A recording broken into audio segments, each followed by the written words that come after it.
Episode 13. Finale episode for Moonlight Pulse, one way or another. Only one thing left to do, if I can.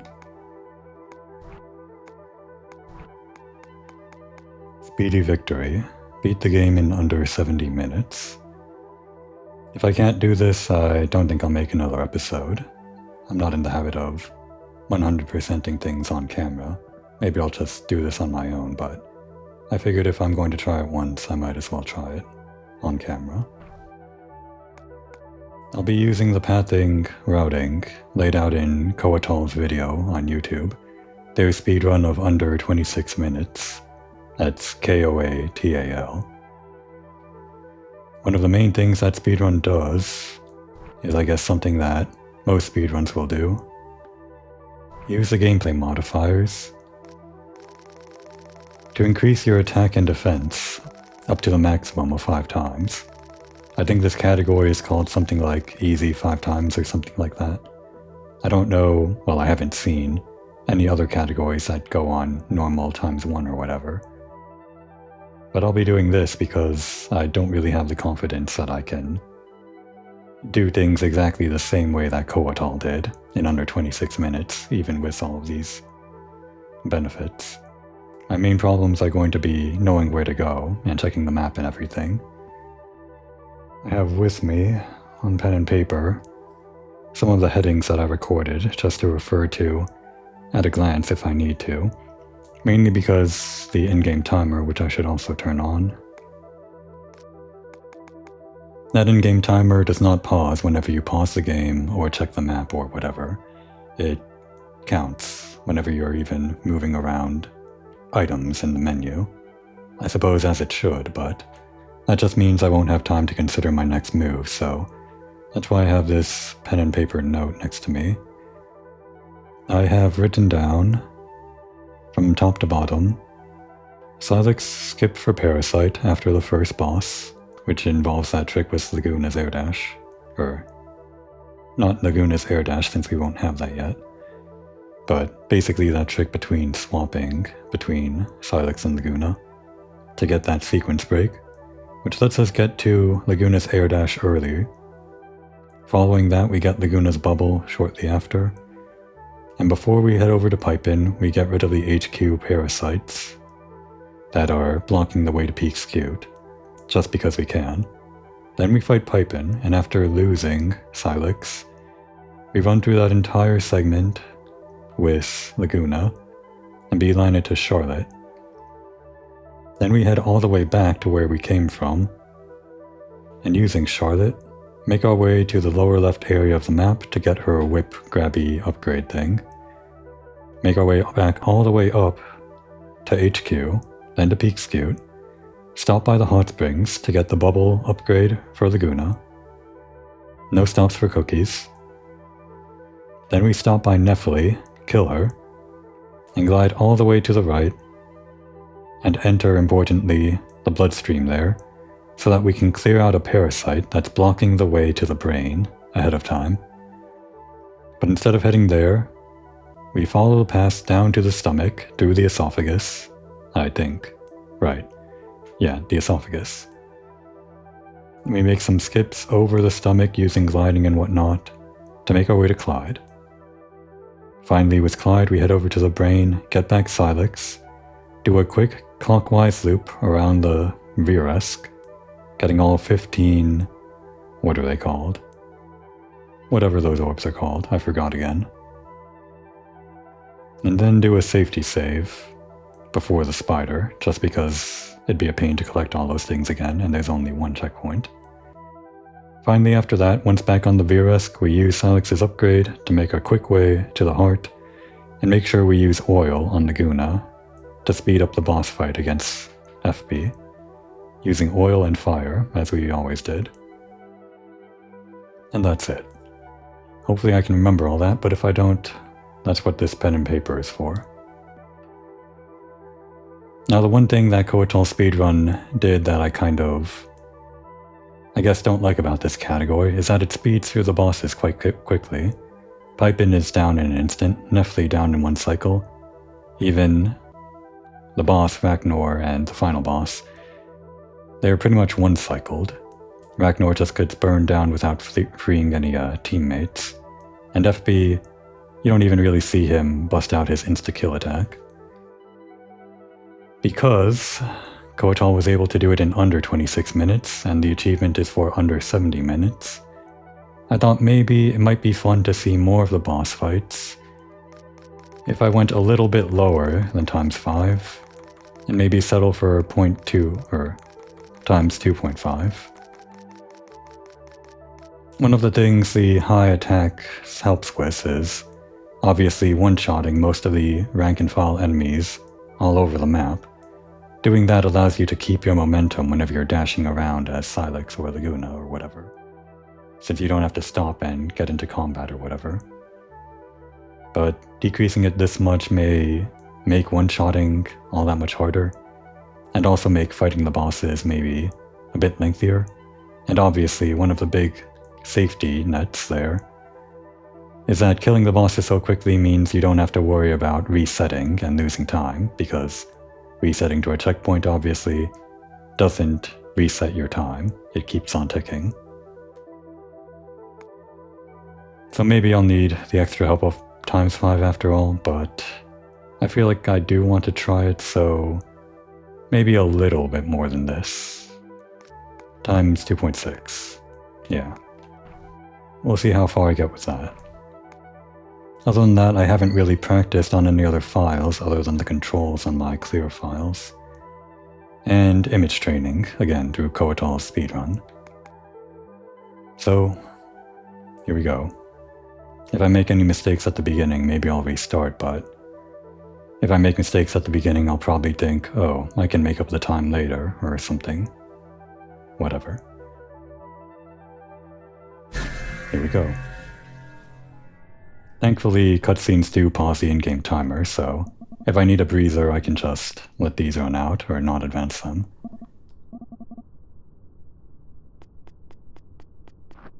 No dash to start out. Pretty simple. I'm already forgetting where to go.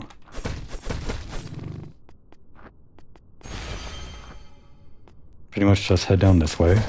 Thankfully, these guys are still one-shot, although those guys aren't. Get the dash upgrade.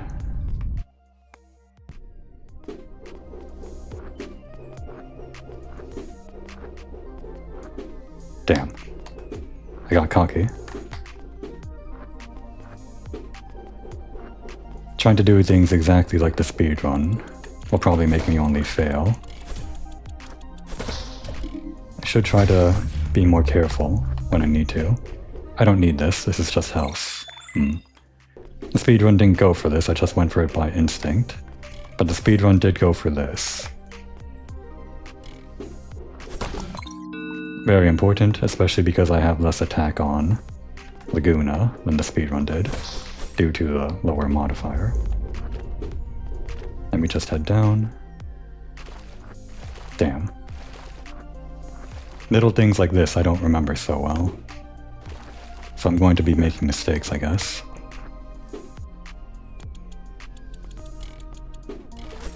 Nope.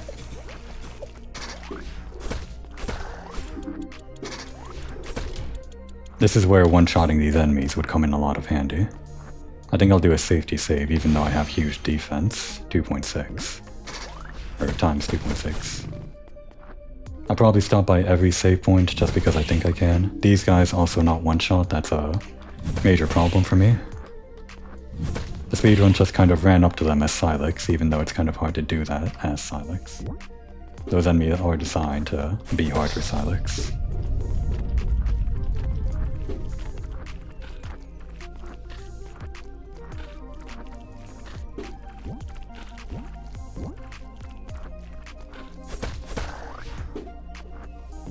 Of course, the speedrun mostly ran past most enemies, but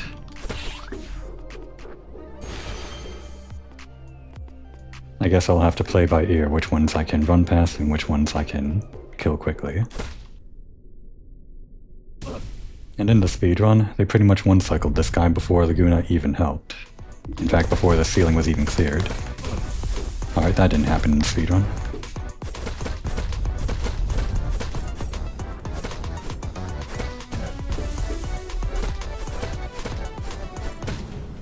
Alright.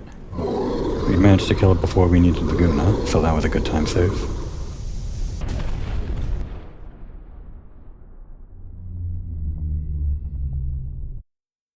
Does Laguna actually... Okay, yeah. I guess we don't actually need to encounter Laguna on the upper ledge for that to make sense. Whatever. We're not here to view that. All the sequence breaking stuff, enjoying all of that was last time. This time we're just going fast, if we can. Now here comes that trick. Kill this as Laguna. And then... how'd it go again? Gotta use Coyote time. This is very important. Not to hit our head. There we go. And then this trick. That one I practiced. It's actually a pretty simple input once you get used to it, but I still need to practice. And important on this next part. Use Coyote time. There. Good, I didn't miss that. I would have had to go all the way around for something. Clear out some parasites too, if I missed that jump.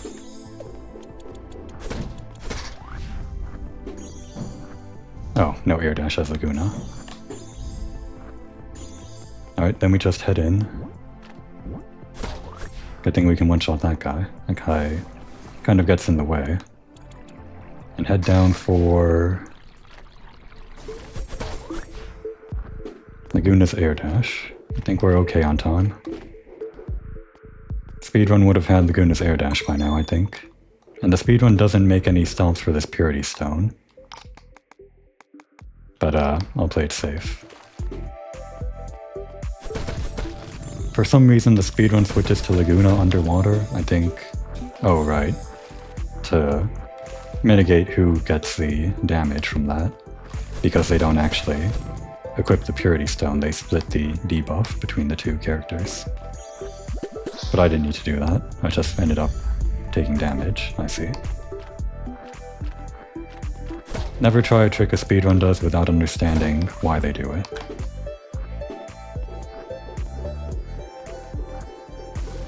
Then we're forced out here and we can get Laguna's air dash and ground dash.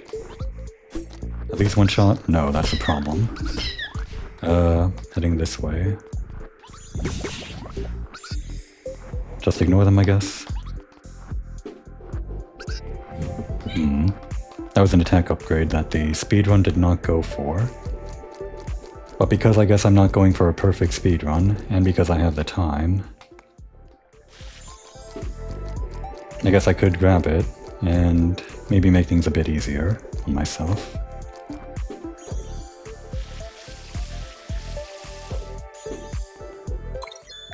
Maybe now I can one-shot a Silex? Damn.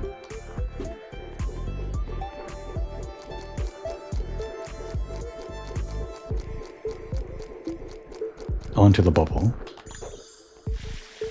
Which means a quick stop through the esophagus. Skip the lungs, we don't care about the lungs. No time to breathe in the speedrun. Although I can't really call this a speedrun. It's more of just an achievement run, since I'm playing it safe and all that. And of course the speedrun skips over these too. Even if the in-game timer doesn't count, it stops your running momentum physically.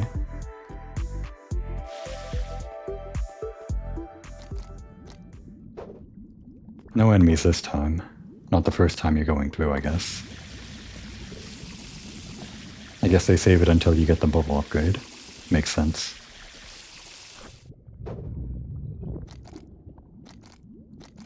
The nuances about each character's dashes makes it kind of weird about the button inputs. When you're Silex, you're free to press the dash button in the air and then get the dash while you land. But if you're Laguna, pressing the dash button in the air is kind of a time waste, because he dashes upwards and doesn't increase speed. Same thing with Charlotte, kind of. Wait, we don't need that. We have the air dash. An also important part, I guess more important than one-shotting things as Silex, with the ×5 attack increase, is one-shotting things as Laguna. Because as Laguna, you can still dash and shoot. So if there's an enemy in your way, you don't have to pause, you can just shoot ahead of you. Even with ×5, it still takes quite a few shots, I guess. Which makes the routing pretty interesting, I suppose, if you're doing an actual speedrun. A lot of room for small errors, which I guess is what makes speedruns interesting.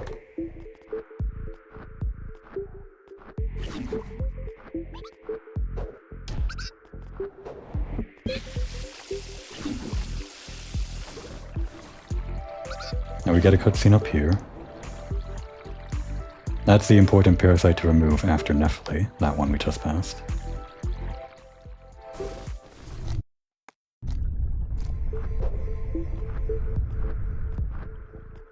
I think I'm pretty good on time, I think.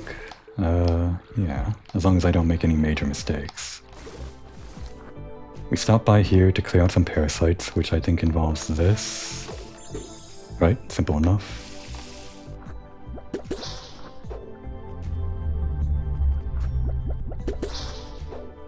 Kotal speedrun could one-shot those with one bullet, but I need two, I guess. Which makes sense, because I'm doing half, about half as much.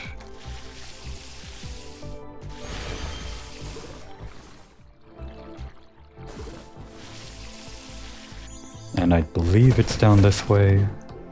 This kind of area, I'm a bit fuzzy on. Because sometimes you have to go right if you have Charlotte or something. Should be running past most of these enemies, so... Alright. If I can, I would have liked to pick up that upgrade that lets Silex roll through things. Damn.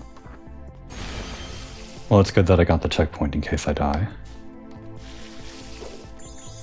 I practiced this. I practiced this exact swap. I need to delay it a little bit. Or just do better. No wait, I already... that's right.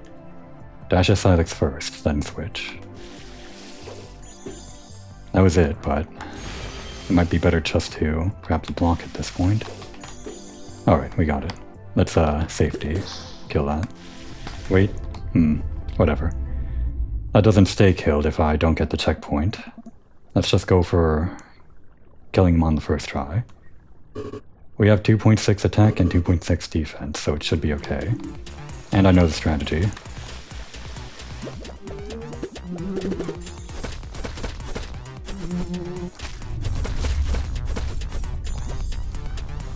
Just lame him out.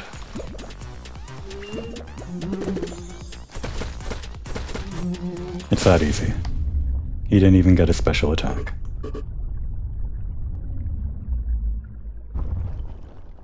It's for reasons like that, like I'd like to see why, or to see a version of the speedrun that's on ×1.0 normal mode or whatever.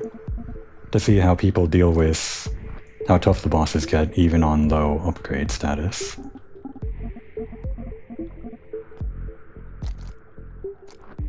It probably just means the boss fights are more dragged out, but I guess you get to see more bullet hell type stuff. Can we...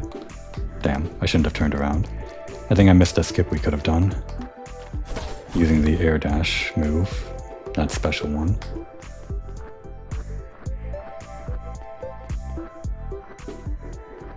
And on to Clyde.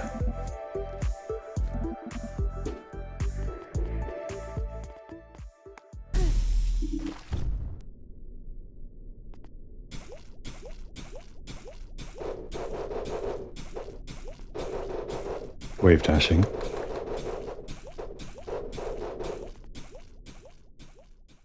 Does the speedrun actually use extra defense? I feel like that went by faster in the speedrun. Maybe they only use extra attack and no extra defense. In which case I should be okay for some of the damage boosting that speedrun does.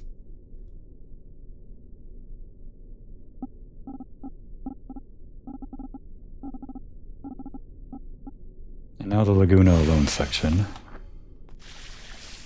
I am going the wrong way.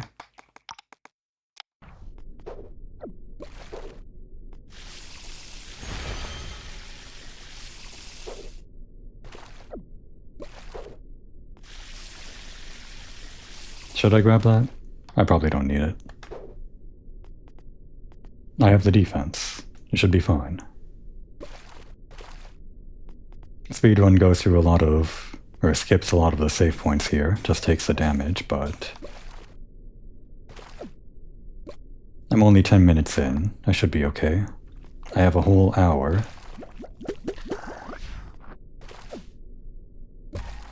And I think I'm pretty good on time. As long as I don't die and have to restart.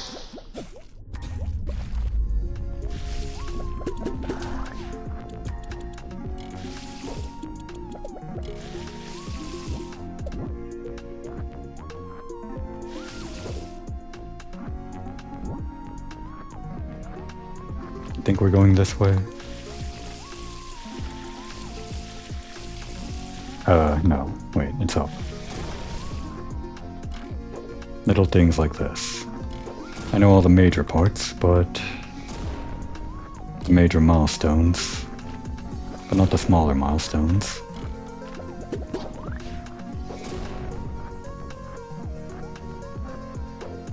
Safety save. Now here's the damage boosting part. Normally you just bubble up from below to get the extra height, but I guess the Gunas will have to go do that. With damage.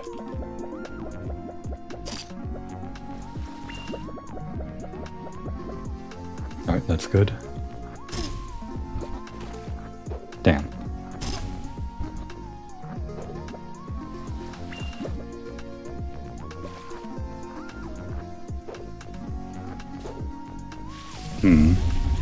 I guess... No, I can't stop for healing. I guess I'm doing this part with 12 health. Should be okay. No wait, I got some more. Okay. Because now is the section with FB. Our first little gauntlet.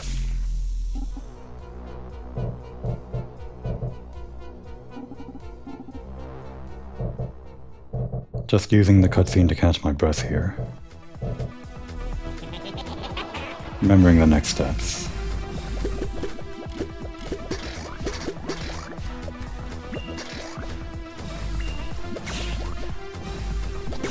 Still mostly one-shotting these guys. Oh, this guy's the problem though. And then this one, easy enough. Okay, there was no reason to worry. That 70 minutes is definitely accounting for battle time, I think, so it's probably weighted more towards times 1.0. I guess I'm cheating. Actually, is the achievement granted for this category? I don't know. Times 5 or whatever.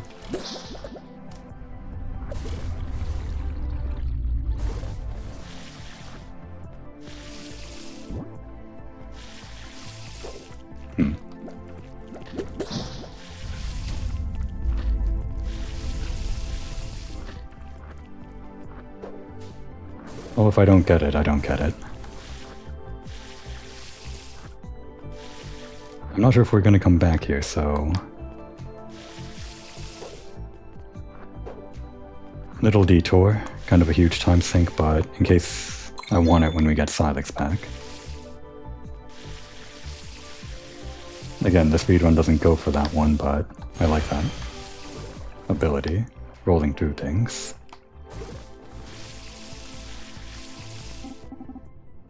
And now we get Charlotte. Without Silex, she becomes our main damage dealer, so... And for ledge grabbing, of course. But we actually don't need her for most of the things we need to do. Oh, no. Ah, the speedrun made this part look so easy. You're supposed to use Charlotte's whip on that part. But I guess with precise aiming, you can save some time as Laguna. Now I don't remember. I think it's this way. Where are we going? Charlotte's Web upgrade. All the way this way.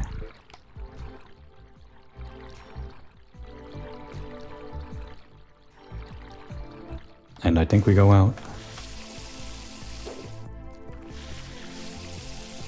And in. And all the way around. If you make a mistake in one of those things, it's pretty much game over for the speedrun. There's no quick way of going around.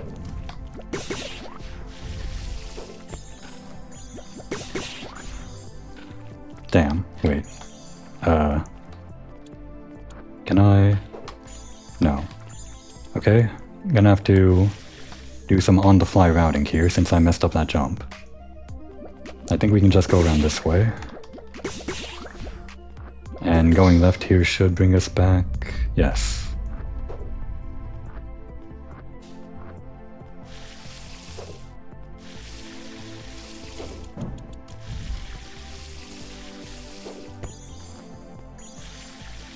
Jump over Grandpa's house. The speedrun does not allot time to visit Grandpa. Sorry, Grandpa.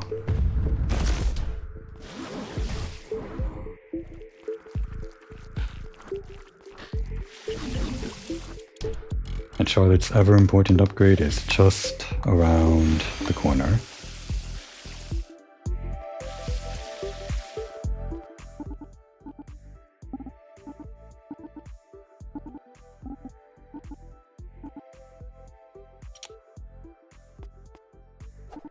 You're a hero, Charlotte.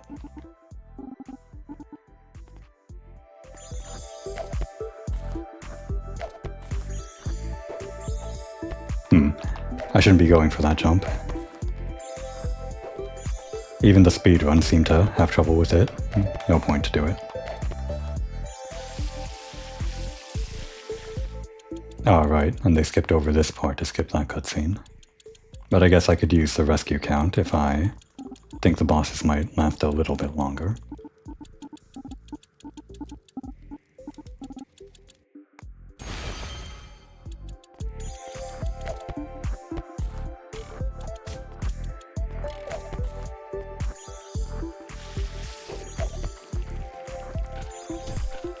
I don't think you can grab onto the ledge if there's a little thing like that on it.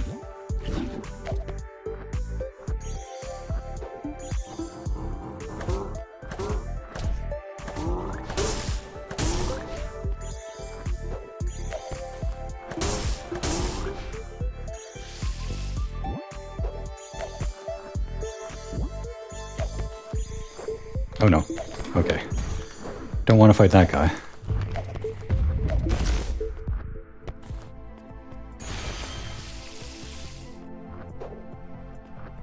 Now we just head over to Nephilim and kill her. Easy as pie. Speedrun with all the attack upgrades was able to one-shot, or rather one-cycle Nephilim after getting in her eye.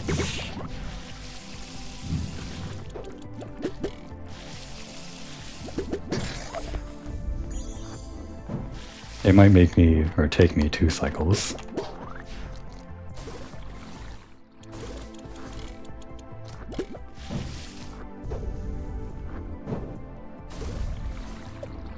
And of course 2 cycles means you have to traverse the entire platform again from left to right.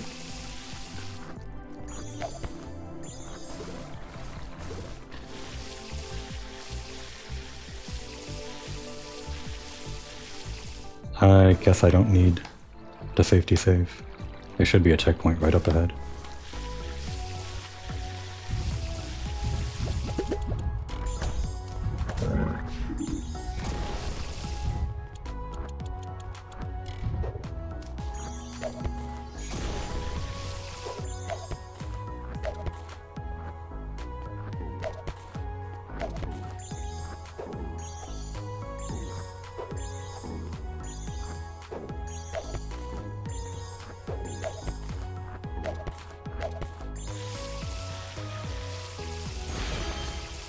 Minutes so far. No time to stop for cookies. Well, maybe there's time.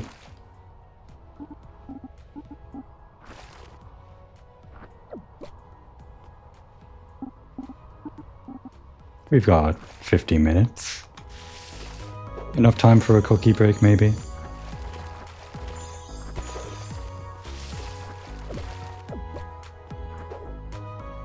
Maybe I'll regret saying that later, but I do so like giving Nephili a stomachache. And actually, if I do think I need to 2-cycle her, giving her a stomachache does save some time when traversing the platform left to right. Of course, fighting all these monsters is a pretty huge time sink, as well as talking and moving around items in your inventory.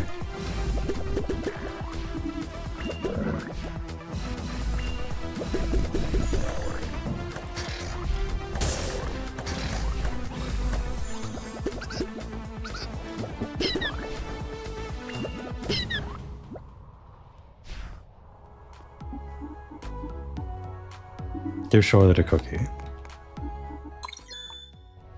Again, this isn't a speedrun, so I can have a little bit of fun, even if it wastes some time. Don't think we need the sandals, that's not really a huge amount of damage on Charlotte. You don't actually use Charlotte that much, I guess, in the boss battles in the speedrun. Mainly Laguna and Clyde, if I'm remembering right.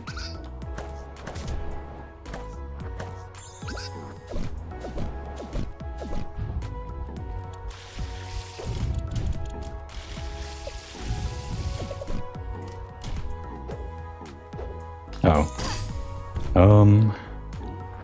Maybe I'll wait. I'm not sure about damage boosting to all these spikes.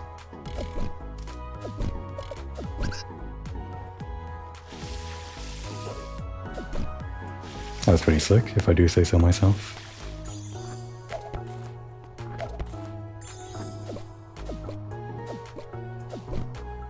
No. I got cocky.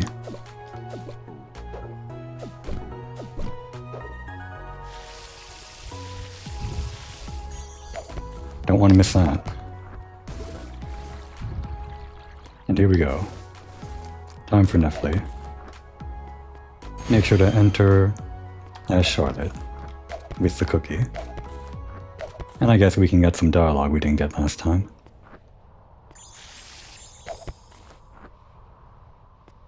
It doesn't cost us any time, why not?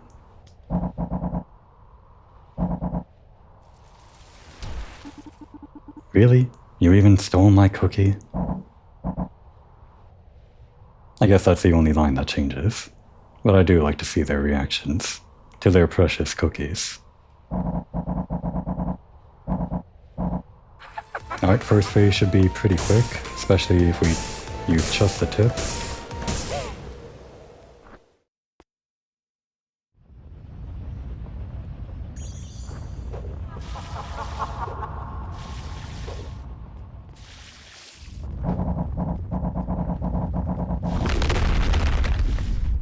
I'm quaking in my little boots.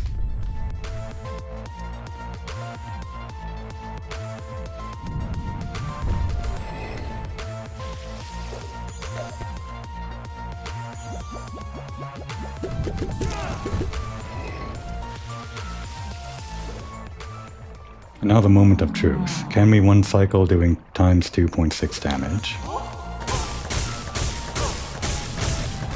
No, we can't. Well, I guess that's why I got the cookie. What is that?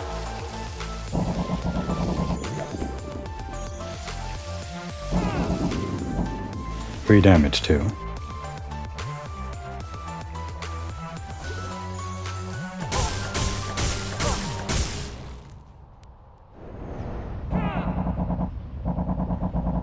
If only we could give FB a spoiled cookie. Ruin his day.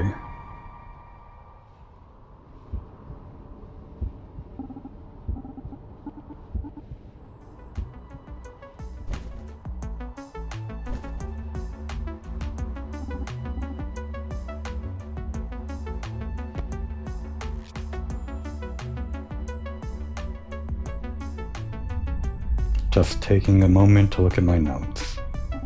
There isn't really much to look at, but I feel like I'll forget in the heat of the moment or something.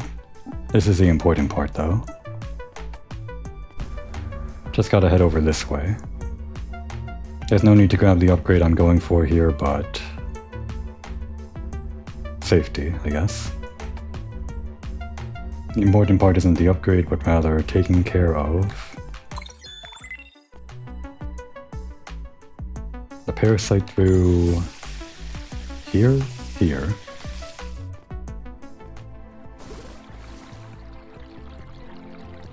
Importantly, we pop out down here. And this brings us to that oh so important parasite that for whatever reason blocks the way to the brain.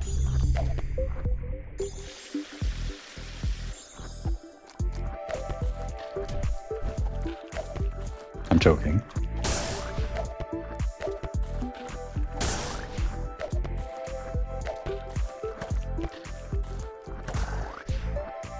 No need to kill those enemies.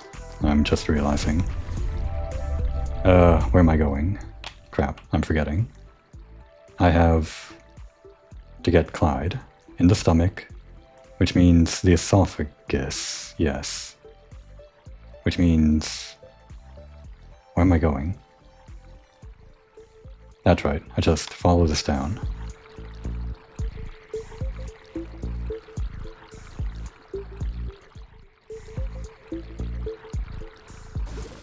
It's always the esophagus. If I'm ever lost, just find the esophagus. It's like looking for moss on a stone whenever you're lost in the woods or something, and using that to find where north is. Just find the esophagus and you'll find your way home.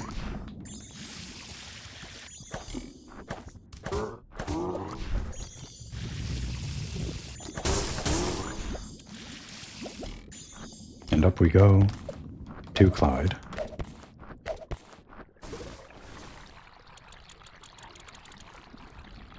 Pretty simple routing. The stomach is one and done, so just kind of go to the right.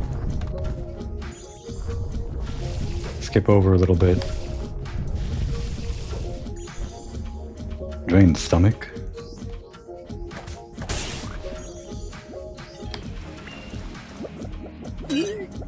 Damn. That would have been pretty sick if I got that the first time. Well, there's no need to kill them, I guess.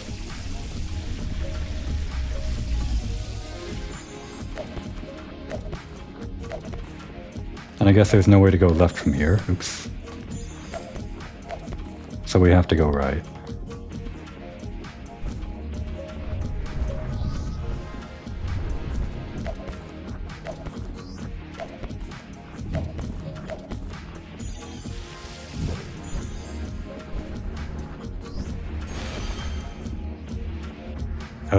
Did we want to go up? I don't think so. This is fine. Yeah, we just glide our way over here.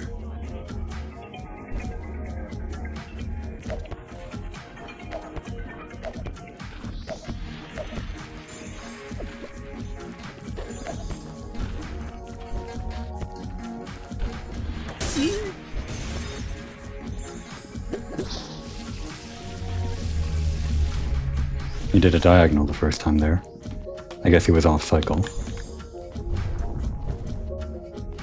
Not that I would know. And let's be careful not to die here. I'm not sure if the lava has extra... if the extra defense does anything against the lava. And it's been a while since I last did a checkpoint, I think. Don't want to have to redo the stomach, of all things. Could you please die?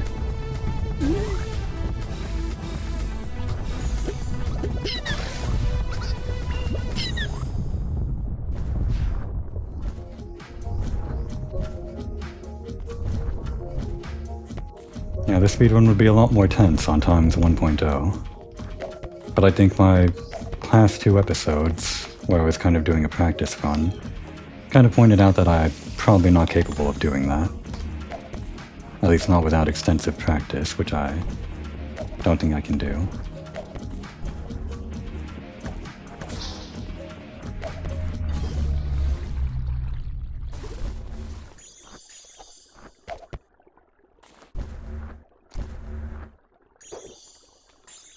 Did that all wrong.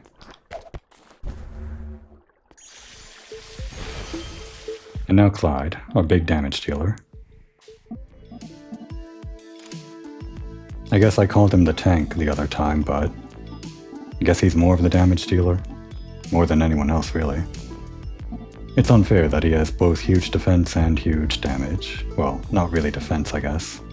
I don't really know how the HP is divided, like who gets the most HP and who gets the least. It feels like Laguna is the squishiest. And of course we're getting Clyde kind of late into the game, so they start him out with a bunch of HP, more than the others. Damn. Back to the esophagus, I remember.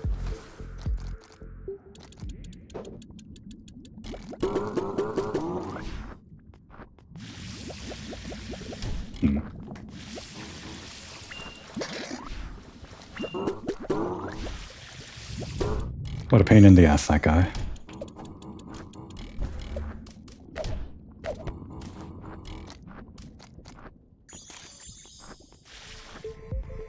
Probably my least favorite enemies.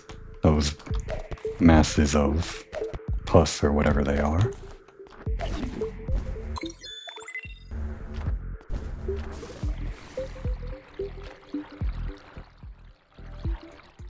And this way to the brain. Easy as that. And from here out, it's actually pretty much a straight shot to the end.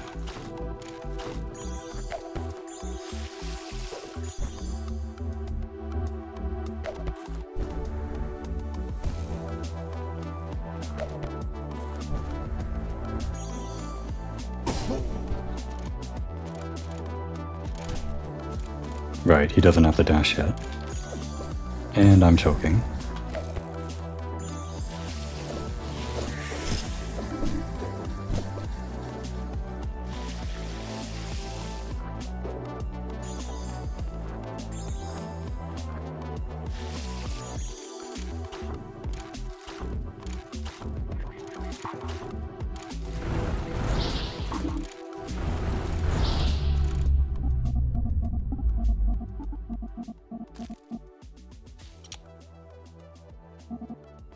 And now Clyde has dash. Kind of the only way that I know how to lane things out is using his hover ability. I think I gave it some shit earlier, in some earlier episode, but being able to do damage to things below you is actually pretty important for certain encounters, and mainly for FB's signature insta-kill attack. And also for the way that I lame out Silex. Even though I probably don't have to do that.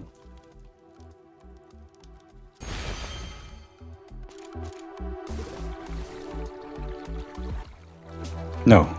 Wait. I tried to press down, but I failed. Shit. Shit, shit, shit. I hit that checkpoint, didn't I? I can just... I hope this isn't a huge time sink. No, of course I hit the checkpoint. I got the cutscene. That's the problem I was talking about with the control stick. If you press it too diagonally, then you do something like that and mess up. Shit.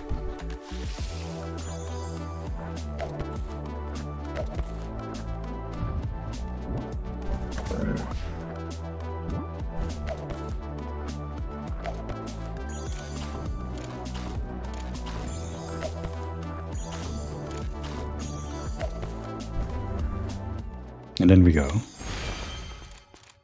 Good thing they give you that, because if I do actually die against Silex, I'll need that.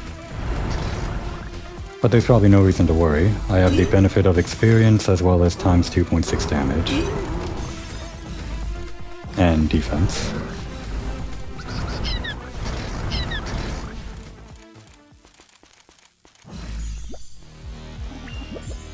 Now here it's actually better to spam Charlotte's whip without using the tip, because using the tip breaks Silex out immediately.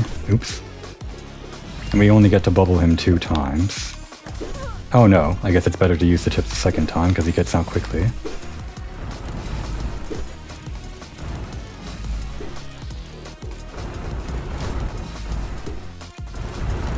Damn. Well, there's no need to worry. He's already dead. And just burn this thing to death.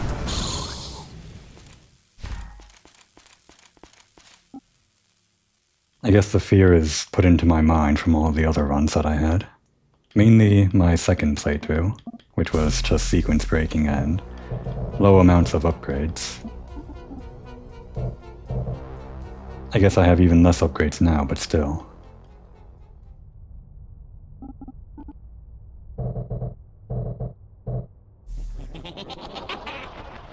Maybe FB will be pretty easy as well. Although I shouldn't underestimate his insta-kill attack, that will instantly kill, obviously, no matter what the difficulty is. Times 2.6 defense won't help there. Oh, right. The ding that I like. Waste of time, but...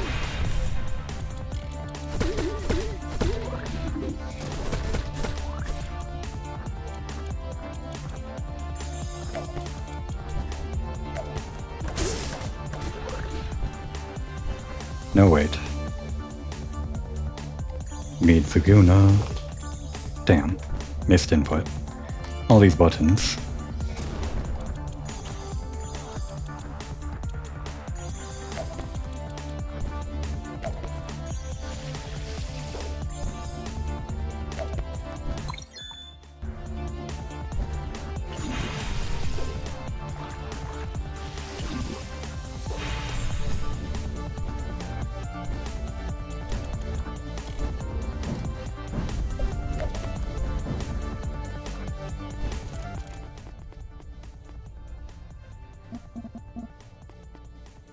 And again, the routing on the Virusk is pretty simple. Just go counterclockwise and collect everything. Just make sure you have 10 by the time you get Silex's portal upgrade, and then the 5 more there are pretty much all in the same area. Let's just put this on Laguna.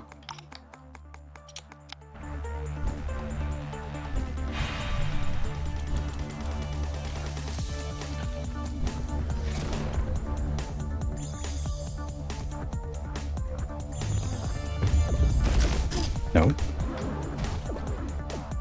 Oh no, why'd that hit?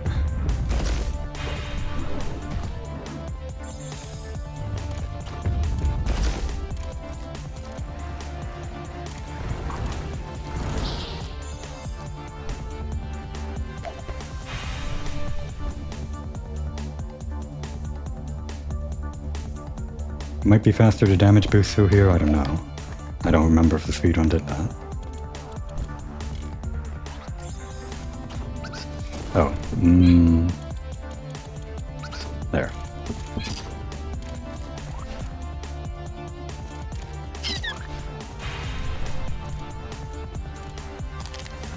Nothing to the right, but there is something here.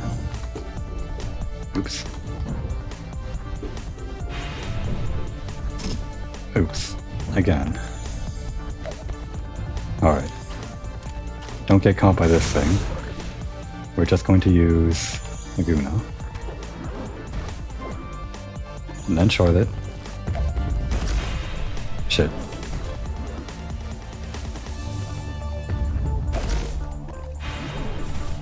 Alright. And home free. Took a bit more time than I needed to.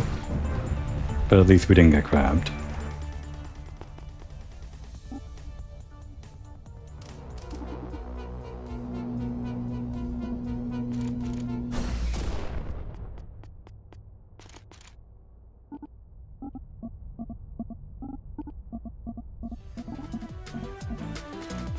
I always like the music that plays during this part. That and the music that plays when you get Clyde the first time. They're kind of action-y, like Go Time. And of course they're over pretty quick if you speed past the area.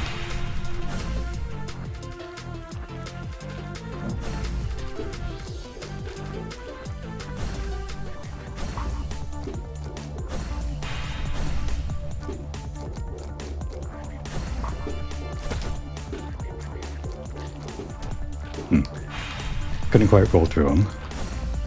Alright, safety save, although I haven't needed it for any bosses yet.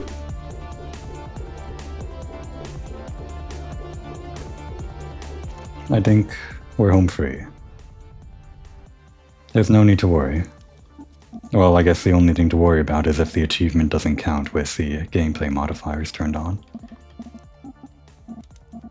I probably should have checked that before I actually started. I just looked at the first speedrun I did and saw the speedrun did a shit ton of damage, so I guess I assumed it would be okay for the achievement. It's probably fine, right?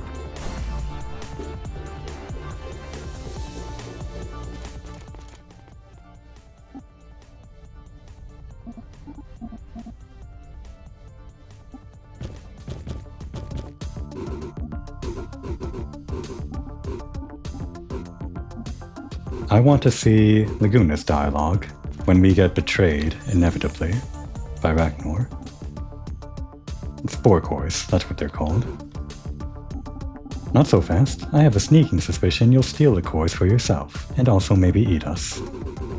I would never betray such a delectable friend. Ragnar, I'm giving you a chance to deal with us honestly. Very kind up until the end. Oh, I was expecting to start with Clyde. Oh, I see.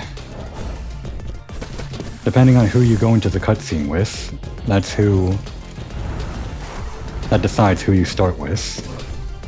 I should have started with Clyde. No, started with Silex to get Clyde. That's too high.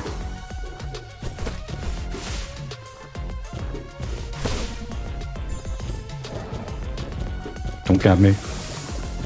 Okay, this guy's actually kind of a problem without huge damage. If I could get Laguna, damn. Laguna and Clyde is what I want. Just can't die when I have one character.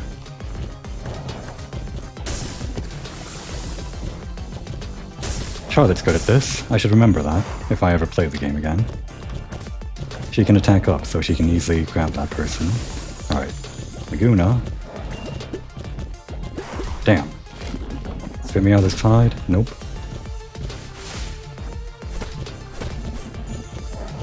Is the fire still going? No. Maybe just kill him at this point. Okay, I overcomplicated it. I was trying to get the oil-fire combo, but I should have just gone for Clyde and burned him down.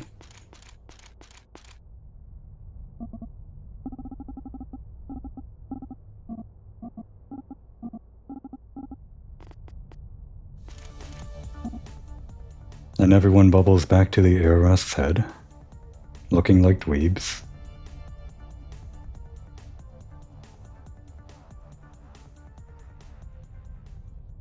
I guess the spore cores somehow direct them towards the head. Not sure how they do it, but Clyde's an engineer. He knows somehow.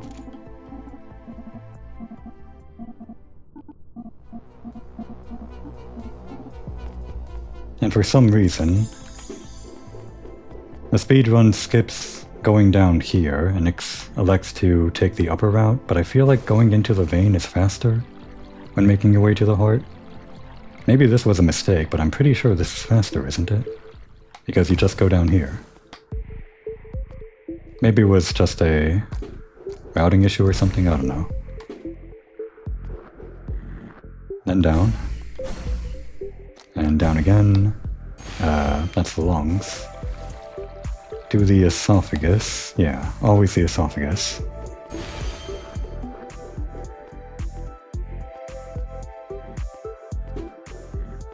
"30 minutes to kill FB. More than enough, as long as I don't die. And hopefully I can do it without anyone dying. That would be great."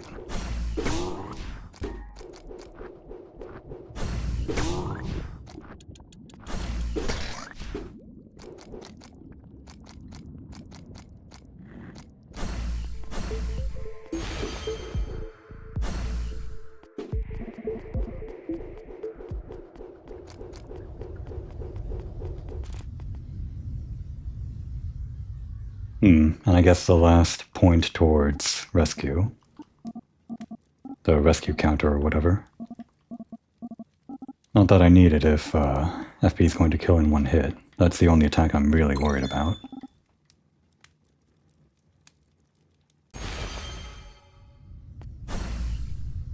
Middle trick. Then back.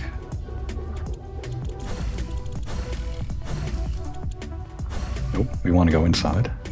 Then down. And across.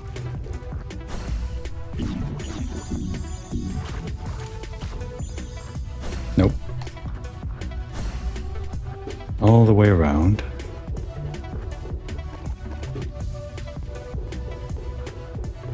And a gauntlet. Who's fastest at killing?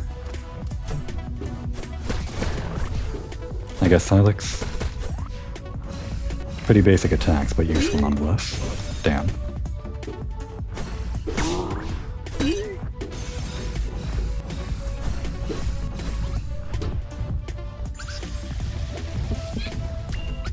No, come on.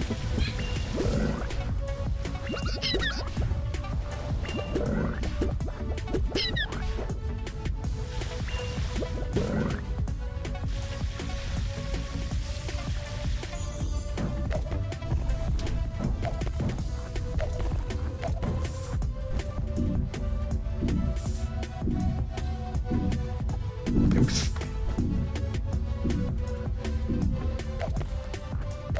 It was a pretty insane skip, well not skip, but time save that they do in that particular part. Instead of gliding as Charlotte, there's like a very specific jump that uses everything in your arsenal, gliding and a bunch of weird maneuvers with Silex and Laguna. It's pretty insane, and I can't go for it.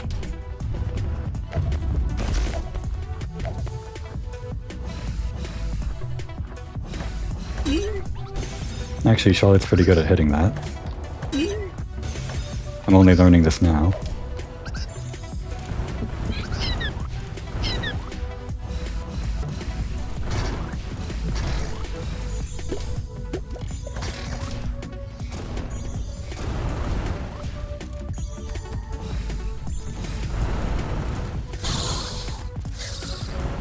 Ah.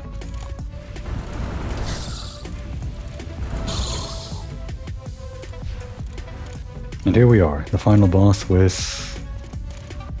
28 minutes or so.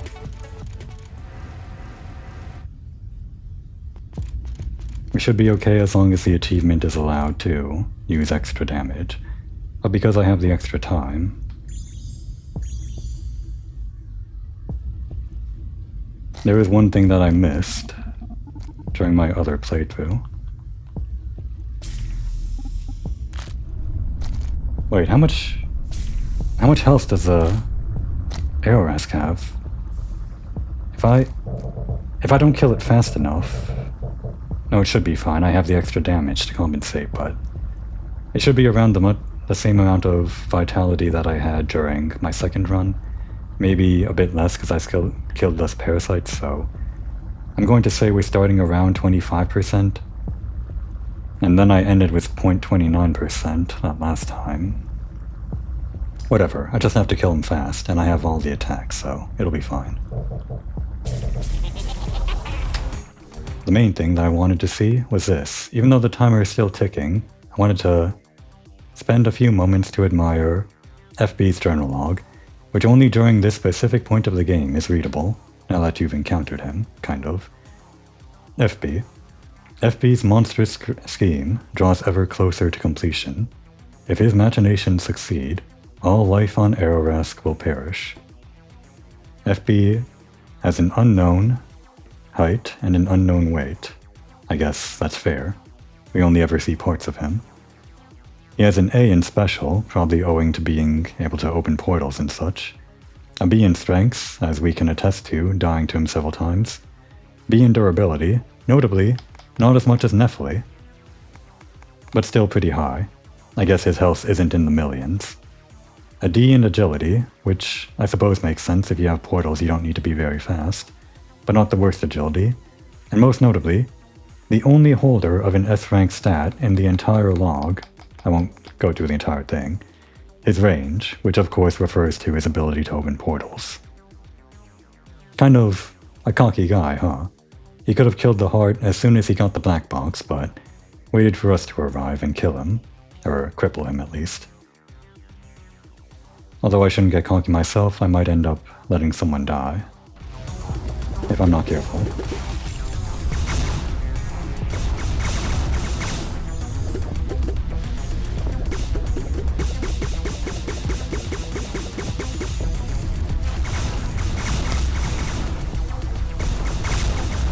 I know how to deal with your special attack. That's how you do it. Just portal out. It's that easy. I'm glad on video I at least managed to dodge that attack one time. And now the scary part. It's not so scary. Not with flamethrowers.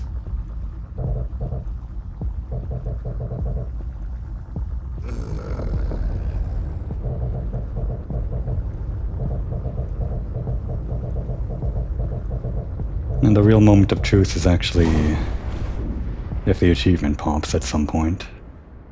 Maybe during the end screen. It might have already popped if this was a real run, like with no attack modifier.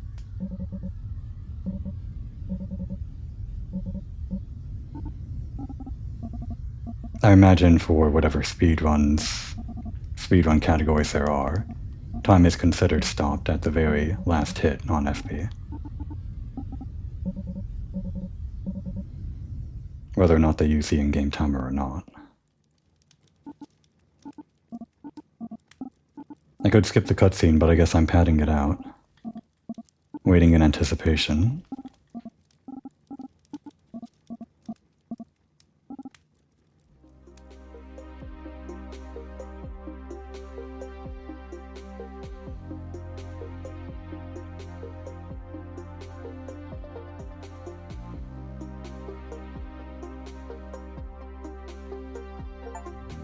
We got it. Okay, it counts. You are allowed to use accessibility controls to add extra damage. And the error ask had 10.82%. That's still pretty low. Not as bad as last time though.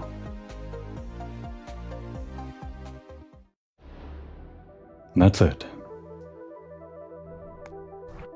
That's all the achievements, even if I had to cheat a little bit to get the sub 70 time. Since I guess the speedrunning community on this game is pretty small, or almost non-existent as far as I can tell, I guess I'm the only holder of the coveted times 2.6 easy speedrun. Unless someone else beats my 4204 time. On the very specific times 2.6 attack and defense. Now I guess I'll just pop into my original save file, just so I can head back to base and close things off over there. I don't like to end things off in a menu. It's a little bit, I don't know.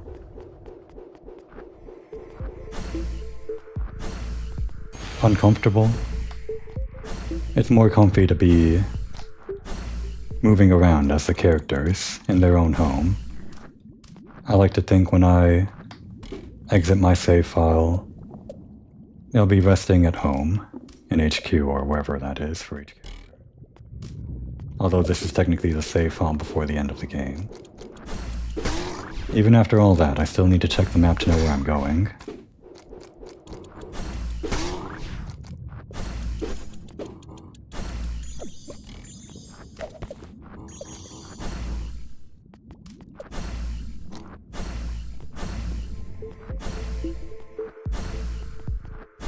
There's no reason for doing this other than my own practices, I guess. This is how I always do things. Find a nice spot to call it quits for the game on the last episode.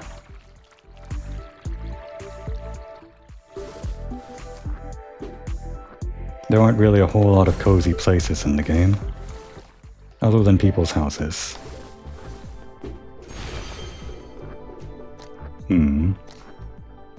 Maybe over by Chi, or whatever your name was, Kui. By the boss. Could just be Silex's house. Yeah, why not? A little party over at Silex's. Now that the game's complete, all achievements and 100% completion and all that. Let's turn that off.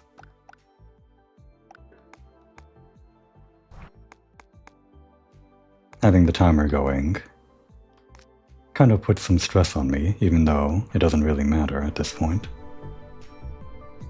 Guess I just want to give my closing thoughts on camera for myself to review at some later point in time. If I ever feel nostalgic and want to watch my videos in the future, I guess hearing my own opinion on the game after I just beat it would be valuable to me. Overall, a phenomenal game. That's really all I can say. I don't really know what it takes to design a Metroidvania, but it seems like it'd be one of the harder types of games to design. Not just in terms of gameplay that's satisfying, but also the entire map, and the abilities that you get that make for satisfying gameplay, and all the routing that you can do not only through normal gameplay, but quote-unquote unintended gameplay, which ends up becoming intended. In particular, what comes to mind are the two types of skips that I guess can be differentiated between intended sequence breaking and perhaps unintended sequence breaking.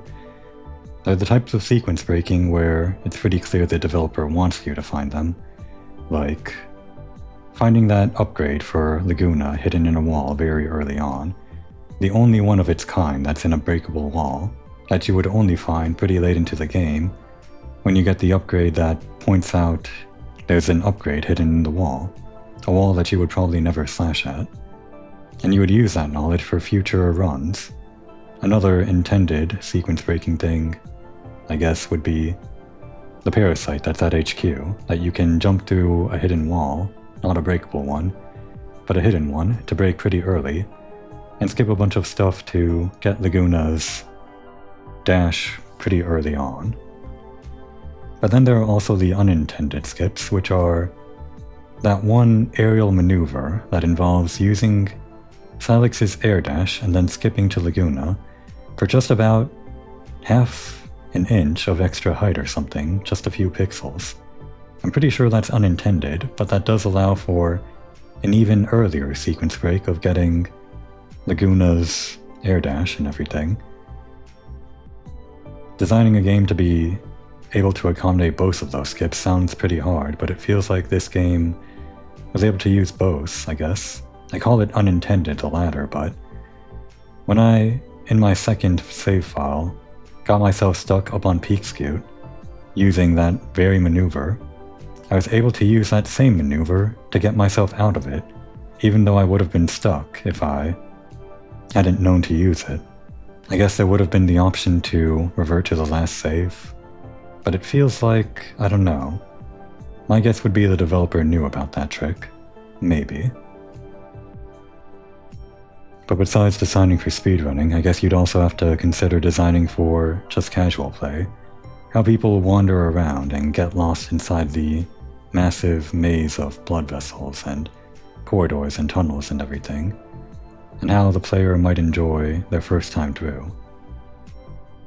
I feel like it was designed pretty well going off of my own experience. I certainly got lost quite a bit early on, so much so that I had to wander around for most of an episode trying to find where to go. But I feel like the knowledge that I gained while wandering around was earned. It felt good to understand how to navigate the Arask just a little bit better, mainly how all of the tubes were one-way highways or whatever, that there was no going back if you ended up going the wrong way and you had to make long detours. In this last speedrun, I ended up making pretty much almost no mistakes other than one save that I had to revert. That was just a missed input. And I feel like that knowledge couldn't have come without a few failures navigating the Arask my first time through. So even though it's a bit of a pain to figure all of that stuff out, it does feel nice when you know when you can pop into a certain blood vessel entry point and know exactly where you're going. I feel like on my last run I barely needed to check the map at all. As for combat, I would say most of the abilities and all the combat you can do is mainly focused on mobility, moving around and all that. Not a game like Castlevania where you're really stuck to the ground and all of the upgrades that you get are kind of, well, mainly for the earlier Castlevania titles, I guess. Upgrades are mainly for increasing your damage done or ways that you can attack. Even if Charlotte is the Castlevania-like character, she gets a bunch of mobility things that make her pretty interesting to use. In fact, all characters get a dash by the end, so it's a pretty mobile game. Not exactly as mobile as, say, Celeste, although that's not a Metroidvania. Even if I didn't use a lot of their abilities to the fullest, I feel like I didn't use Laguna's Bubble all that much. Use Salix's Warp, even though you get it pretty late, to its full effect. There's a lot of options that you get when you can switch between any characters you want and choose how to take out the enemies, not just for jumping around them, evading them, but also how you attack them, the characters' different ranges, how quickly they move and all that, and who does the most damage. It's fun, not knowing what's the most efficient or not having it very obvious who's the most efficient for any given situation. Little things like that make it like art.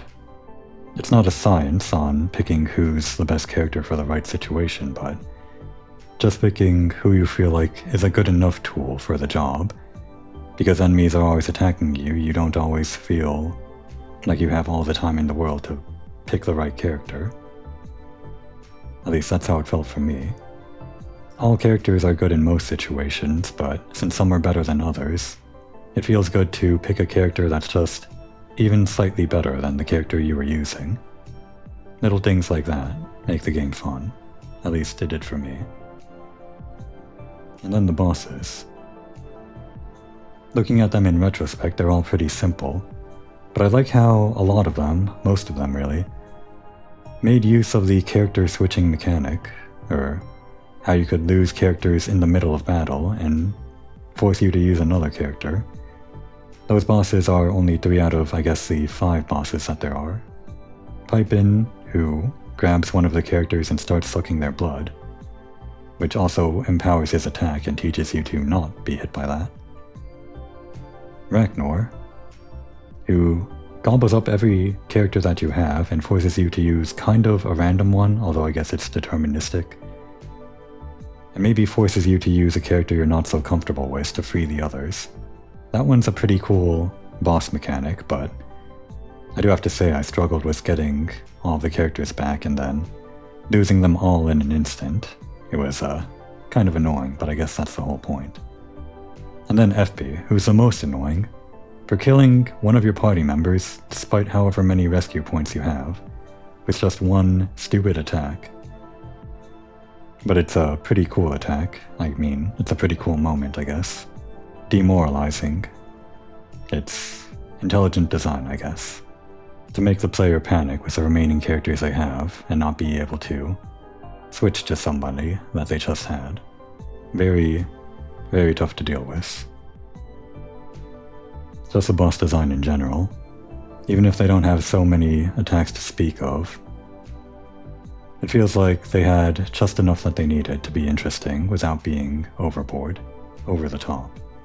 Although Nephili was over the top, she only had a few attacks when she went over the top.